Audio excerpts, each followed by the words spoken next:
చాలామంది బంగారం కూడబెట్టిండ్రు, భూములు కూడబెట్టిండ్రు.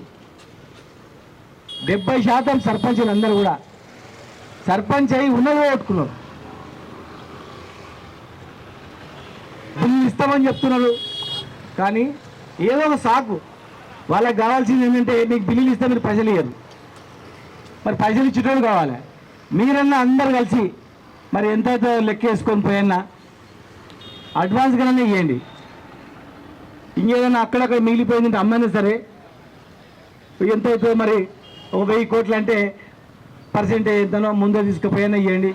మధ్యలో జమానత్ మా పృథ్వీ పైన పెట్టండి, లేదంటే మళ్ళీ ఇవ్వలేదంటారు. ఇవ్వాలంటే మళ్ళీ అంటాడు వాయి అని చెప్పి భయపడన్నా జమానత్ పెట్టానా ఇటు ఉండాలని పెట్టినా సరే ఇవ్వండి. వీళ్ళు ఇచ్చినట్టే మళ్ళీ మీరు ఇచ్చింది ఇవ్వగానే యాడిచ్చిరా అని అంటారు. మళ్ళీ ఎప్పుడు ఇచ్చిరని కనుక మరి ఏం చేస్తారో అడిగితేనన్నా వీళ్ళు ఇచ్చిస్తారు. పోనీ వాళ్ళకు ఒక లెక్క వీళ్ళకు ఒక లెక్క అంటే ఎట్లా?